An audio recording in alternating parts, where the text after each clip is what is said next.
and to the republic for which it stands, one nation under God, indivisible, with liberty and justice for all. Does everyone have a chance to look at the agenda? Madam President, I move we accept the agenda. Second. It's been moved and seconded to accept the agenda. Any discussion? Hearing none, all in favor say aye. Aye. All opposed? The agenda has been adopted. Presentation approval of the minutes for regular meeting, November 16th, 2022. Madam President, I move to dispense with the reading of the minutes and approval of them. Second. It's been moved and seconded to approve the minutes for November 16th, 2022. Any discussion? All those in favor, please say aye. Aye. All opposed? The minutes for November 16th, 2022 have been approved. Sorry. Madam President, I move we dispense with those to public forum since we have no items. Second. It's been moved and seconded to dispense with limited public forum. Any discussion? All those in favor say aye. Aye. All opposed? We'll dispense with limited public forum. Moving to item 6, Superintendent's report, Mr. Maestas. Madam President, members of the board, I was told that I'm the reason that meetings go a little longer than they should, so I'm gonna go by quick. Medical report, we have a lot of sickness, illnesses going on at the school right now. And believe it or not, it's not COVID, it's more of your respiratory or flu symptoms that are going around, and it's hitting, mostly kids, but in this last week, we've, had quite a bit of, teachers that have been out. So we've been able to manage to cover them somehow, either with EAs or substitutes, and, so the goal is to keep school going, without having to go remote or anything else, but 4 days away. So hopefully we can get there, but, it's going around, it's pretty significant across all ages, and it's just not a certain thing, but, the good thing is that COVID's not the main thing, it's all the other stuff that's going around. Moving on to STARS, I think, with the help of, Ms. Scott, and Darren Griego and Justin, I think you guys, well, STARS now, she's already got that submitted for the second time around. She straightened out a lot of things, the first, submission and so forth, and I think, it ties into Power School. A lot of, the issues that were, happening, have been cleaned up, thanks to Cassie, Justin, and Darren that have been working on it to straighten certain things out and so forth. So with Power School running a little bit better, hopefully the STARS is a lot easier for her to do. She did an amazing job, she's doing great. So that's, at least that's one thing off the plate that we don't have to worry about, because she's doing an excellent job with it and so forth. So thank you for your hard work. Thank you. Very good. Way to go. Thank you. Moving on, Mrs. Montoya, Ms. Lisa, and myself will be meeting with Mary Cordova from Clovis, NMWCC, don't ask me what it is, because I don't know. She called me yesterday, and she's wanting to come talk to, the high school, principal and counselor about a business consultant, because whatever organization she belongs to in Clovis represents Union County, and they want to bring in like a business consultant that will work with the high school students to hopefully help try to get them placed in work internships or find jobs for them around the community and so forth. So, we'll be meeting with her tomorrow. I want it to be a Zoom meeting, and then, once, I get more details, because I talked to her, when I was at the hospital with my dad, and so I didn't get to sit and visit with her too much, but tomorrow we'll get all the details of what this will consist of. I know that she's wanting to see if there's any way that we can house her here at the high school. I told her I'd have to talk to Mrs. Montoya and see if we have any room, but, I think from the sounds of it, it sounds like a pretty good situation where our kids could actually, benefit from it, so we'll have that meeting tomorrow at 1. PID, submission deadlines, I think everything's been met. The, narratives were uploaded, Ms. Hyman and the rest of the administrators, they did most of the work, but we got together and did the narratives, and then Ms. Hyman and I uploaded them. What day was it? Monday? Monday. And so hopefully well, that's what they're looking for, but they are due the 16th, so, but we got them done ahead of time. And then, legislative proposals, we heard a little bit about them over at the conference, the convention where we went to. But the one thing that really stood out to me is that one of the proposals is that they're wanting to increase the, contact instructional time for students. Basically, from what I understand is, they wanna add enough hours to basically equal up to the 10 days that we were supposed to do for ELTP or whatever else. I know that Dennis Rosh and some of the other superintendents are opposed to that. I'm opposed to it because I don't think that by adding days, it's gonna help our situation any.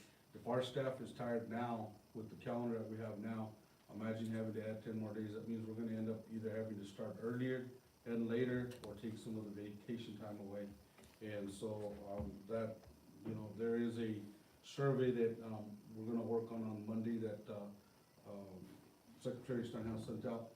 And it's, one of the questions is asking what we think about adding extra hours and so forth, so we can put our input to it. But there's a little more to it, cause it's asking about, instructional, adoption books, how much we think we're gonna need and blah, blah. So I gotta get some research done so I can plug in the right numbers in there and give the right information.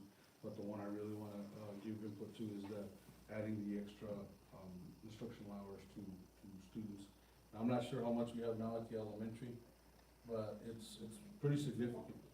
We are like 5 days, because of the transportation, we're 5 days over.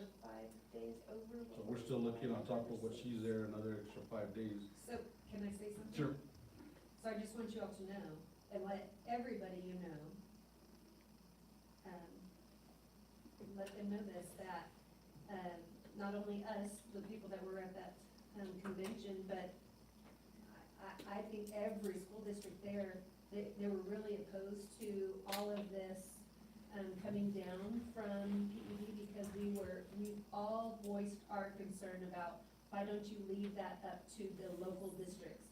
And so that was a huge thing that was pushed, over and over and over and over with every issue, so, and especially that, so. Did you just start so the you know. recording? Oh, where is it? I did not. Got it. Okay, well, It's okay. you got it. Yeah, we're good. So, anyway, just please make sure, because I feel like a lot of times when people don't know that, they start blaming you all or us for that, and that is not something that anybody wants anybody else to make a decision for us. Sorry, just. And so, yeah, I'm very opposed to it. I just don't think that by adding more hours does, if we're not, it boils down to the issue of doing things right in the classroom. And for schools that aren't doing them right, you add an extra 10 days, that's an extra 10 days of still not doing it right anyway. So it's not, just cause it's more time doesn't mean, That would be 5, really? right? I mean, So we're gonna get as loud as we can and see what impact we can make with it, but, I'm, like I said, I'm very opposed to it. I told you guys there when we were there that I didn't think that's the way to approach it, but the PID has this idea that more is better, but not, in most cases is not better, because if you're not doing it right, so that's one of the things, and then there's a bunch of other things, and once I do that, get that survey done and so forth, I can share more of that with you guys, but that was the one that stood out for me, is that they wanted to increase the instructional hours. Maintenance projects, we did Operation Tumbleweeds on Friday. We burned all the tumbleweeds at the baseball field. Thanks to the city, they provided us an old dumpster so that we could burn them all in there. I think that's the key to it, is burning them, because if not, the seed spreads and everything else. It took us all day to get all the ones inside. It was fun, but it was a chore. They did set me back a day on things I was supposed to be doing, but I had a blast working with the maintenance crew and Justin and the 2 boys we brought back to help out for the summer, and so we got them done. We didn't think we would, but we got them done, so. In other cases, when they're like on the highway by the Alvis and that, Tim has taken the mower and mowed them down, taken them down, so that hopefully you control them. One thing I learned is that the district does not own any pitchforks. They do now. okay? Cause if I wanna go buy some pitchforks, it's gonna happen again. So, we're ready for the next, tumbleweeds that comes our way, so, I just thought I'd share that with you, cause I thought it was funny, it was pretty cool. Again, we haven't heard anything for our fire alarm systems, I don't know what's going on with the fire panels, they can't find anybody to do it, we've reached out to other companies, and all companies are on the same boat, so we're just gonna hurry up and wait. I had to call Jose Arreola from AK Sales with a threatening call, cause they haven't put in our turf yet. And I told them that if, they didn't get our turf in, we were gonna take our business elsewhere, so, they're hopefully gonna come down and get it done through the break, so that when the kids come back, it'll be ready after the break. So do we still have, turf? Turf, the little artificial turf for the playground. Oh, okay, I was thinking. Okay, and then the only other thing that I had on there was that, myself, Ms. Leal, Mr. Baker, and Mr. Barnes attended the annual convention in Albuquerque from December 1 to the 3rd. I'll open it up to you guys if there's anything you guys wanna share. My big deal was the deal with the additional hours to the school year for students, and other than that, I don't know. What do you guys get out of it? Well, Ms. Leal expressed it practically every conversation, every school district wants more, the PED to back off, and, Even Albuquerque. yeah. Albuquerque And really that's the stood up local and control. they really, People are getting tired of this overlord PED. you know, for as many times as I've been to those, I've never heard Albuquerque schools stand up like that. So I was very proud of them for It's doing kinda that as shocking. well. Yeah, There's three of them at the end. Yeah. It's time they understand that one size doesn't fit all, Mhm. and Clayton's very different from Albuquerque, it's very different from, any other school. I mean, I'm not saying, well, yeah, I am saying we're better than all the other districts, but, we're just different too, though. You know, the demographics and everything else is just different from, let's say, a Springer, or from even Des Moines or a Raton, and especially, the districts up in the mountain area. It's just, everybody is different and unique in their own way, and I think they need to approach it the way our teachers approach our students, that every student learns in different ways, and they're all unique, and they're all, you know, special in their own way, and I think that, they need to start letting us run our districts the way we need to run them, for what's best for us here in our community and in our area. Well, and we know our community, and the state secretary doesn't. Exactly. I mean, so, I think, I'm not saying that it's not gonna happen, but I just think that they're gonna get a huge pushback from some large districts as well this time, and not just the small districts like our last, jump on board kind of thing, but, I just don't see how they could ignore that, but And we did, they'll prove themselves. they did send us out a survey last month asking, for numbers on how many kids we think we lost to, like, neighboring districts out of state and so forth, and we counted up about, 30-some, that were either in our, well, we'll say our neighboring schools, and so we reported that to the Fed, and so, I'm not sure what they're gonna do with it, but I do know that, like, the border schools have been talking to them and telling them, like, Animas is getting killed too, and just different places, and telling them, hey, you know, this is what happened because of the mandates that were there, and what do we do about it? 33 kids is a lot for a small district like us. well, the interior districts were shocked that all the border districts were losing all these kids, and we weren't the only ones. I mean, Not at all. you know, so that shows you that we're not really getting paid attention too much on the Exactly. state level. Right? Yep. And it's usually, and that's why it is important that Albuquerque is speaking up, because usually they're the ones that have the biggest voice, because they also have the strongest representation for the union. And so that is a big thing that they're, Scott Elder and those guys there are doing their part to get their voice heard, so, yeah, it's great to hear that, and, stay tuned, we'll see where we go from here with it. I hope it's not like everything else where it's rubber stamped already and it's gonna run through it, but, we're gonna make the noise that we can before that happens, so that hopefully it doesn't happen. And that is it for me, for my report. Short. All right, Well, Mrs. Hyman, Albus. Madam President, school board members, good evening. So as Mr. Maestas kind of said, there's been a lot of illnesses. Oh, I didn't start with how many, so we are at 153. Sorry about that. Have we gotten the new ones? The pulp notes, not yet? So as Mr. Maestas had said, we are having a lot of illnesses. We are having anywhere between 25 and 35 kids out a day. And the illnesses are strep, flu, upper respiratory infections, those sorts of things. I know our nurses are being run ragged, because those are the ones that just aren't showing up in the morning. And we're probably sending home 5 to 8 a day. This stuff's pretty nasty too, and Yeah, yeah, and, you know, as an adult, we push ourselves and get back at it after a couple of days, but the kids are taking a little bit longer to rebound from it, they really are, it's wiping them out. We're missing probably about 2 or 3 adults a day, but so far, I have to give it to my teachers. Last Thursday and Friday, I had to combine 3rd grade classes, and Mr. Wells just jumped right in there, and even he wasn't feeling the best, so Thursday night, he texted me and said, I'm not feeling good, I just wanna give you a heads up, and I'm thinking, what am I gonna do with the 3rd grade? And he rallied the next day and showed up, and you could tell he wasn't 100%, but he went right with it, so super proud. So everybody's covering each other, filling in where we can, just trying to keep everything going, so it's been good, or goodish. This, you didn't like what I said? didn't understand. So, Claudia last year had come up with a calendar thing that was called December to Remember.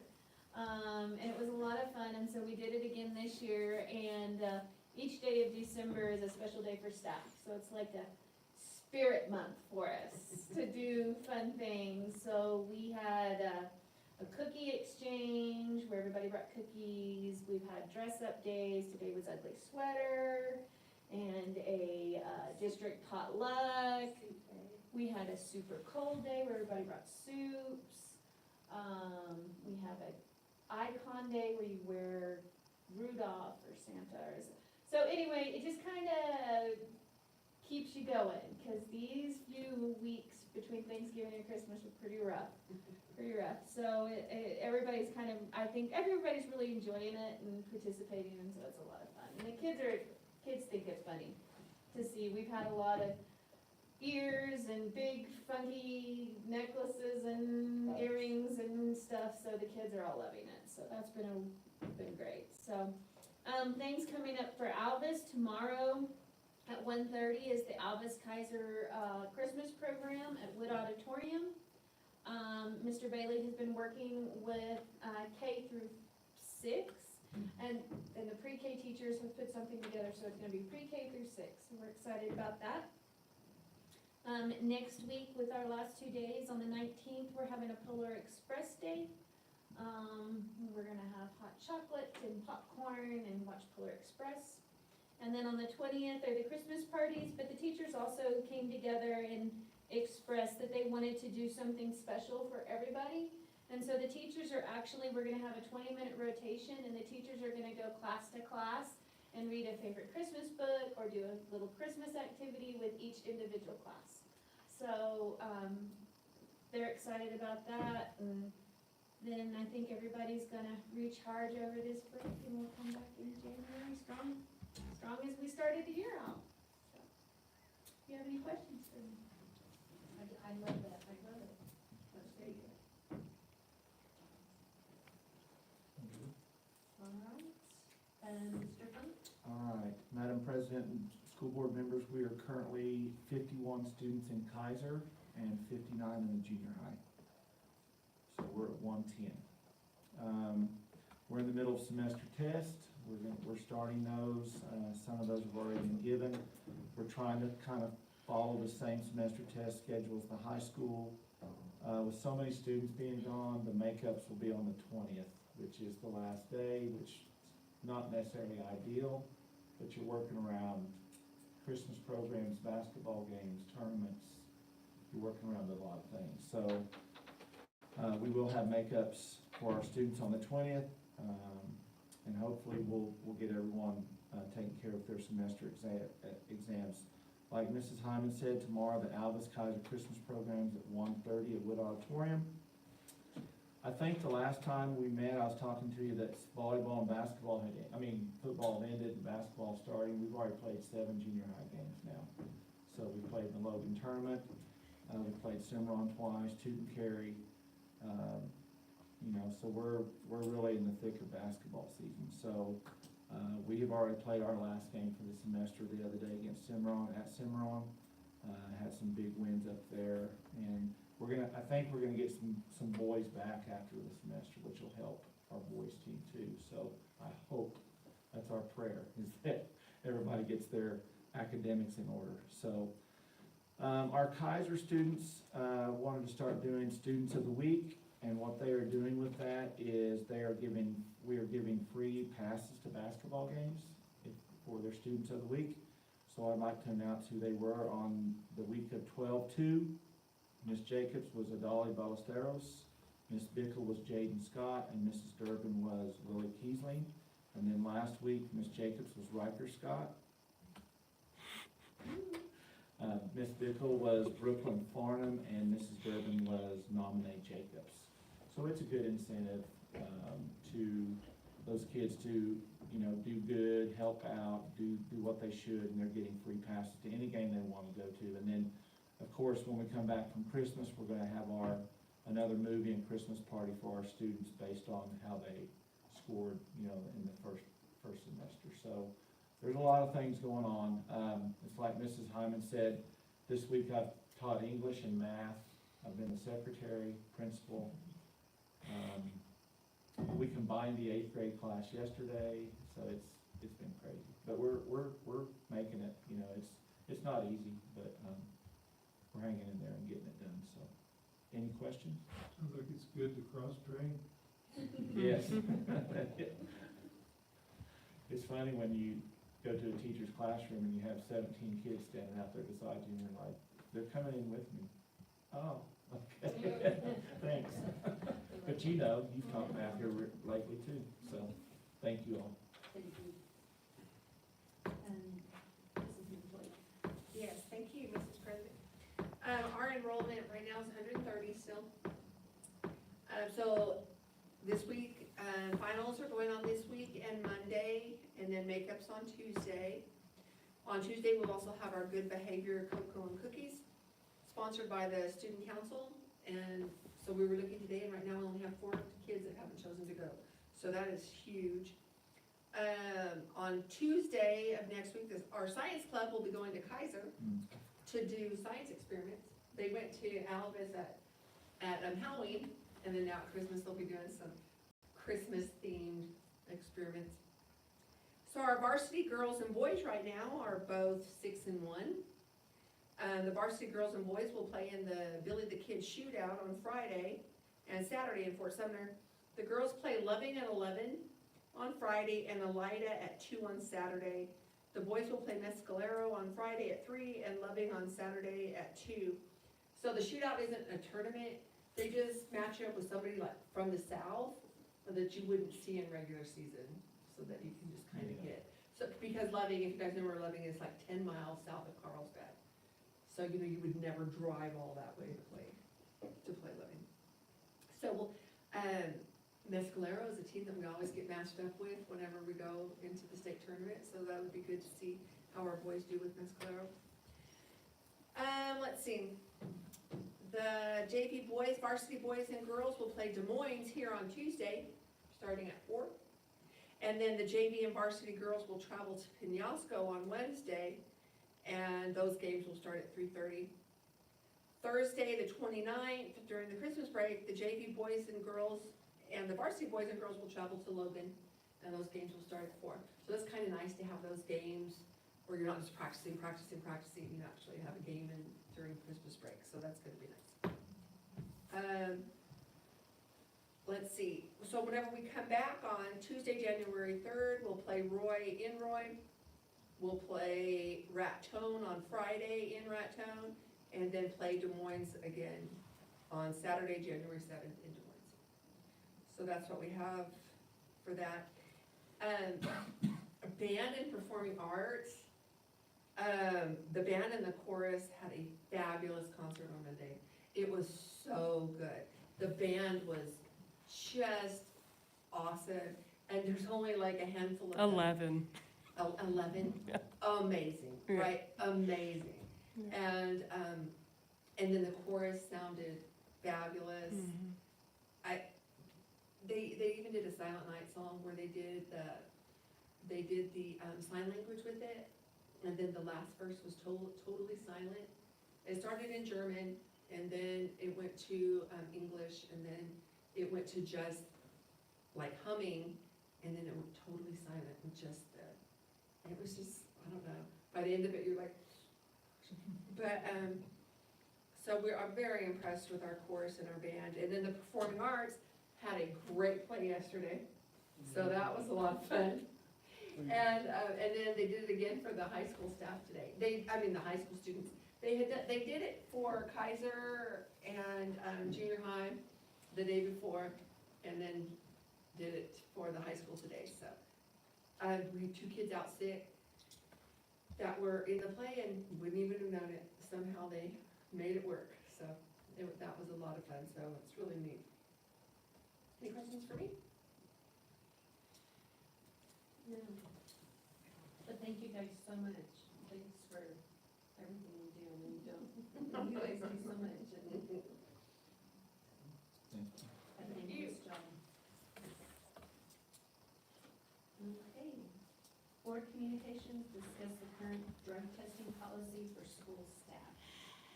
Madam President, members of the board, I know we've already talked about this, but I just think that the way it is, and the only portion that I wanna talk about is the portion of what direction do we wanna go when, like, we get new hires and teachers that aren't drivers that, you know, transport kids and so forth, they have to get tested anyway randomly or whatever it may be. I'm not talking about random drug testing for students, I'm just talking, does the board wish to have something in place, that not necessarily says it requires them, but that they are subject to testing, upon being employed through the school or not? I have an example of what Cloudcroft does. They have like this big old questionnaire here that they ask, their employees to sign off on, and they have things in there, and one of the things is, let's see here.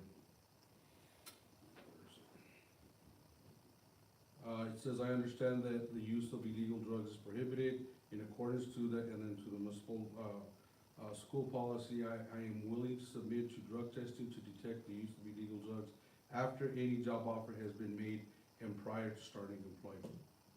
And so I just think that at this point in time, it kind of leaves it up to the discretion of the superintendent to do it. And that all boils down to, I guess, who's in this position or whatever. But I just want to bring it to your attention to see if it's something you guys, if you're okay with what's there, then okay. If we wanted to be a little more specific, then, you know, that's fine too.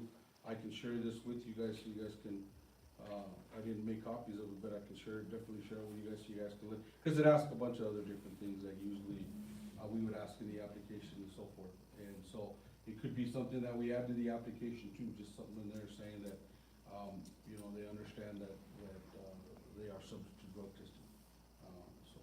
Well, I can tell you something I don't like about this policy and several others, is where it just says up to superintendent's discretion. Because I feel like that's creating bias, and I don't think it would be appropriate for us to put you in that position. That's why I thought it was kinda, I was like, whoa, you know, because, I mean, if we have a uniformed policy that is in place for everyone, then, you know, it's a policy, we don't have to worry about it, and we don't have to, you know, get to a point where, and like I say, it all depends on who's in this position too, because, we gotta remember superintendents are humans also, and sometimes those things take over, and they'll, you know, maybe something for one person and not the other. And if we have something that's uniform, everybody gets treated the same way and equally. Well, if we just do that, that's only gonna affect new hires. Well, I think that's where the issue's at, is we have to catch them when they get hired. And then it determines if they're gonna be somebody that's gonna be a bus driver or suburban driver, then it throws them into the other category where they have to be tested. But after they get rehired, then I feel comfortable where it says that after, you know, that the superintendent or, you know, we could, if we think somebody's under the influence of something, that we can ask them to get tested. I feel okay with that, because if somebody comes to school totally stoned or whatever else, and it's usually pretty obvious, I think that, you know, that should give me the ability to say, hey, I need to go get drug tested. Because we can't put, you know, a person that's under the influence in the classroom, because we have to worry about the safety of all our kids also, and somebody that's like, and that's the same thing with alcohol, you know, it doesn't change. But, I don't know, I mean, I don't know, because one of the arguments that is there too is if they know that they have to get drug tested before they start working, maybe they won't wanna apply.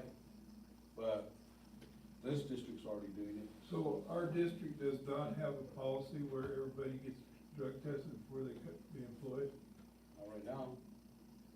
What, But bus drivers do. what's being, Falls Or under the activity- drug-free or activity workplace features. law, so you could, Why would Test them. everybody? I could test them, but it doesn't say we have to test them. no. I think it should be, we should make everybody get drug tested before they become employees, period. Or See, because what's happening is, Well, I don't necessarily mean the random drug testing after you're employed. If you pass it and get in, then it's up to your discretion if they, right? I see, and I'll tell you this right now, I know this for a fact, that let's say we do a random drug test, and I say we're including all employees, and the one thing that's gonna come to the forefront, are any of their duties considered having to transport anything? If they're having driving duties, let's say, for example, the cafeteria, they have to transport the food back and forth, so they're driving, okay? And so if, let's say one of them, tests positive for it, the first thing the attorney is gonna ask me, is there any duties that they have to, that require them? And so, you know, we had that discussion about possibly taking that duty off as one of the duties, and then give a stipend of like $500 for people that do drive, because they understand that that's gonna be an added responsibility. Well, but that's kind of, so they're putting that over just someone being in charge of children, I mean, Yeah, it's crazy. that's kind of a little. But right now, my understanding, the random drug testing is really only for student athletes. It's a mandatory testing for drivers to get tested, but from what I see, they do that randomly also. But anybody that transports kids, drives Suburbans, buses, they understand that they're in that pool. Because I've been drug tested also. Claudia, we got drug tested like at the very beginning, right? And then lately, Every time. have you had to again now? Oh, yeah. Yeah? I got a breathalyzer the other day, in March. Really? Yeah. What was that? March 18th. So it's a good thing I didn't celebrate St. Patrick's. So, you know, but that's part of that's actually part of statute, that you do have to do that with anybody that has any kind of driving. But what I'm specifically talking about is the teachers that are new hires, or teachers that aren't coming in, that don't have those driving privileges. And so if they're already hired, and the only way that they could actually get drug tested is if we suspect they're under the influence of something, and I ask them to. Well, I think everybody should be treated the same as an employee, being employed in the school district, in my opinion. I mean, But that's just food for thought right now, you know, we can talk about it and see what you guys think, and, Could we possibly get some more examples of other, policies from Mhm. other schools, just to kind of why reinvent, just see what is there, and we could, I like, see, if we want that, then we can I see the amend importance, these. I see the importance of somebody driving or hauling people around, but these people are teaching them kids too. You don't want somebody stumbling there teaching your kids, you know? Still Or drinking. hunting over. I'll play a little devil's advocate. What if you have a new hire come in, they do pop positive, we do test them, and they pop positive for marijuana, and they show you a medical card? Well, that's How do you different. know, Yeah, I that's mean, how different. do you know they're not stoned? They have had too much and they still, Well, as long as it doesn't impede their ability to perform their duties. At what point do you know that? Well, because it does say here that, on the job performance, How will would be they get to considered school? proper cause for disciplinary stone? action. I don't know, it's. They had to drive to school. But we've gotten to a time and place where if they produce a card, we gotta get it in the file and then we treat it just like alcohol. If they party all weekend long and they're ready to work on Monday and they can perform their duties, and how do you know? I mean, I guarantee you neither one of my nurses is gonna put their license on the line and say, even with the kid, this kid is under the influence. They'll tell you, yeah, their eyes are dilated, yeah, they'll tell you, the decision's gonna have to be made by the administrator because nobody else is gonna make it. So is the liability on the school whenever you have somebody do that, they use their medical marijuana, 10 days later, they have a vehicle accident and hurt somebody, you take them in and they still show that it's in their system, is that the reason they had the wreck? Are the school liable because they put somebody behind the wheel because they have that? This is a ridiculous position the state has put us in. I don't know what to tell you there, but That's why we have to make sure that our policy covers what it needs to cover. And whenever it's talking about, impairment of job performance would cause, them to require testing. I'm sure that that's kind of a broad, I big think- umbrella, but. I think that, and I think it says in our policy that if we ever ask anybody to test, they can't refuse. That is part of the job, so that's a good thing, but it does put a lot of responsibility on us, because we're not doctors. I can tell you when a kid's stoned, and I imagine when an adult is stoned, they act basically the same. But, we just gotta put in place, they're saying that they understand that they are subject to testing at the request of the administration, because if it's not in there, then it's gonna come back, well, you're picking on me. But it does say that already. It already says that. It just doesn't say anything about the new hires, Right. right? So that's Right. what we're trying to And add. that's what we're trying to see. I'm just throwing it out for you guys, like they did here. Is that something that we want, Could you Yeah. read that? Did you say what it said in was it Cloud Crop?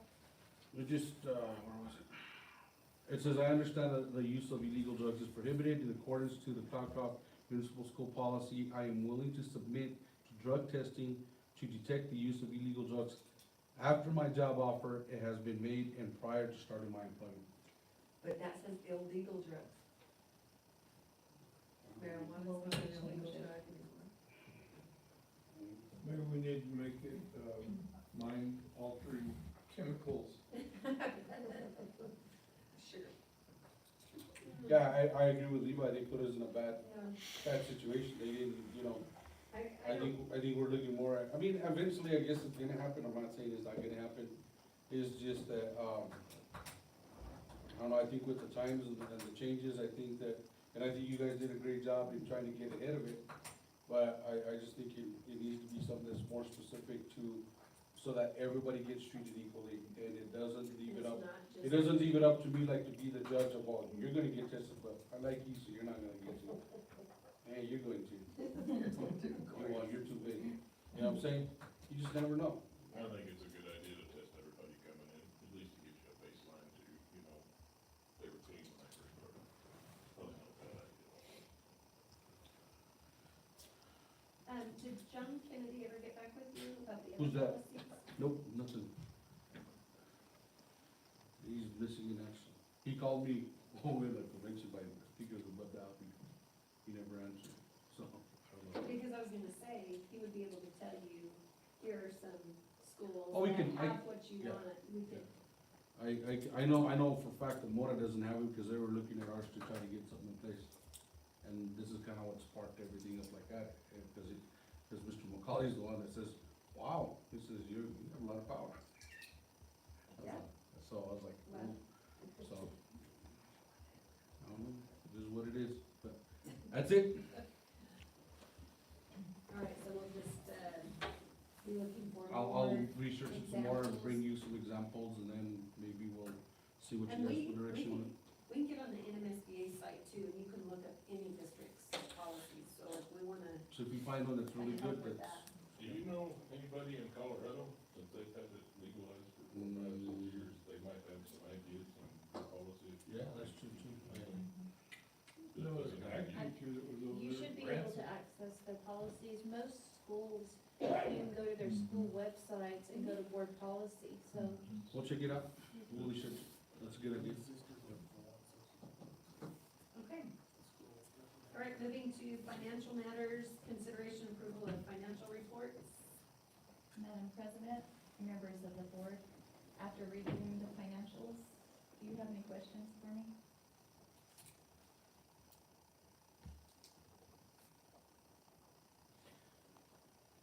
Madam President, I move that we approve the financial reports. I second. It's been moved and seconded to approve the financial report. Any discussion? All those in favor, please say aye. Aye. All opposed? Financial reports have been approved. Consideration approval of bars and transfers. There are no bars for transfers. Okay. We will consider that. We don't need to take any action. Action items, A, consideration of approval transferring senior class of 2022 remaining balance to the senior class of 2023.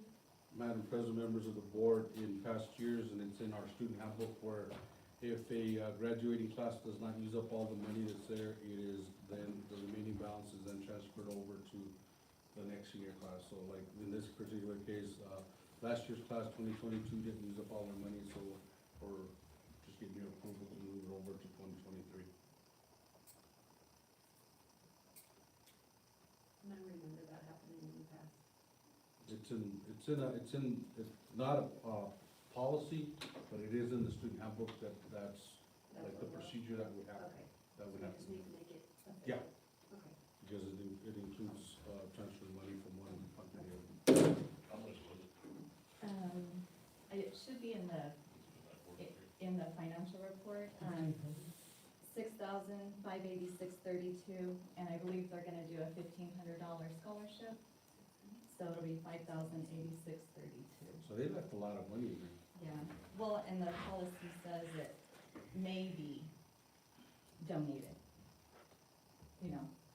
But they never took the initiative to do anything with it. They just left it sitting there.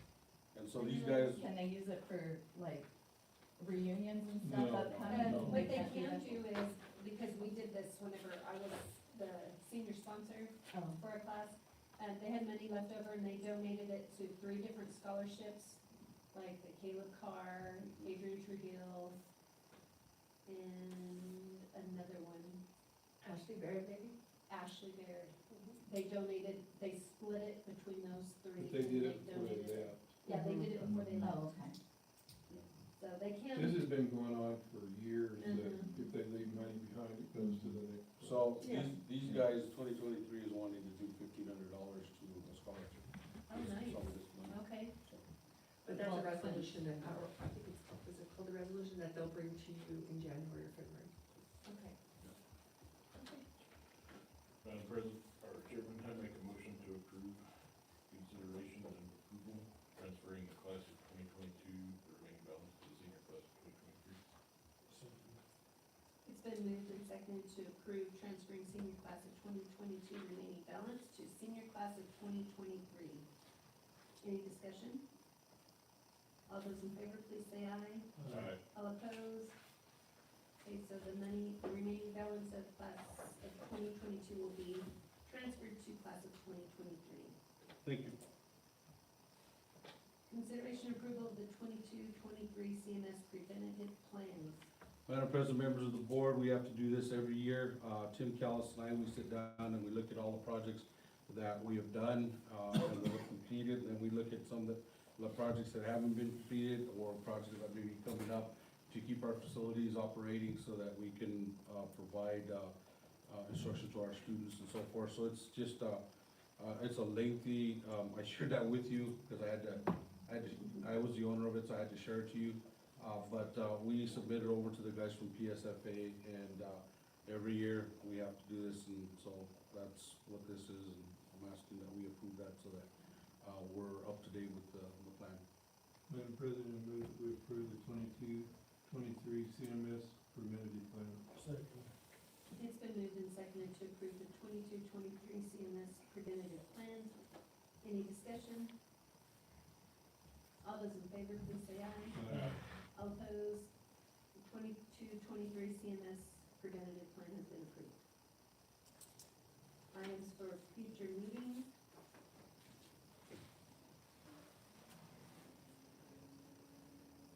I guess just more, provide more research on drug testing. If we can get stuff for them. Is there any way for the next meeting that we can come up with proposed amendments to the drug testing policy by then, first reading? We could come up with some, well, we wouldn't have to do first, second, and third reading because it's not a new policy. It's just an amendment. So we can just We can straight just- out amend We it? can just amend it, Okay. yes.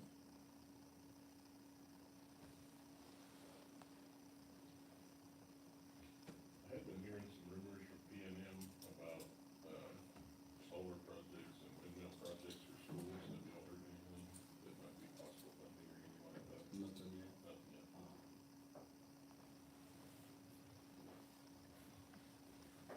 Okay, and as always, please shoot things my way.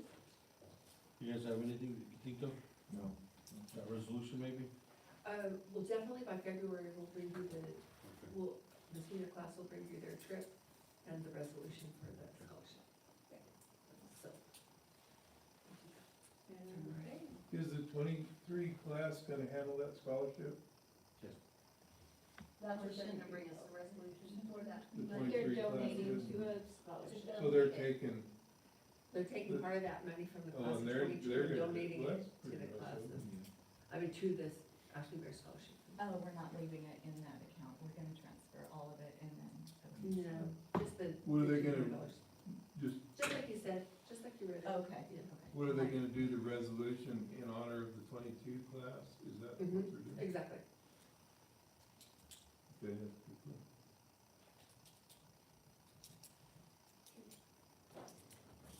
Okay, executive session, superintendent's evaluation, limited personnel matters, 10-15-1H2, NMSA 1978, and item B, limited personnel matters. I make a motion that we move into executive session. Second. All right, we do have to have a roll call to go into executive session. Start, Levi Irwin, aye. Mike Barnes, aye. Good paper, Kimley out, aye. The board will move into executive session. May I excuse Cassie too? Absolutely. And we'll just get it on the recording just so you can, Yeah, yeah. so, thank you guys. Thank you. Thank you Hey, for thank everything. you.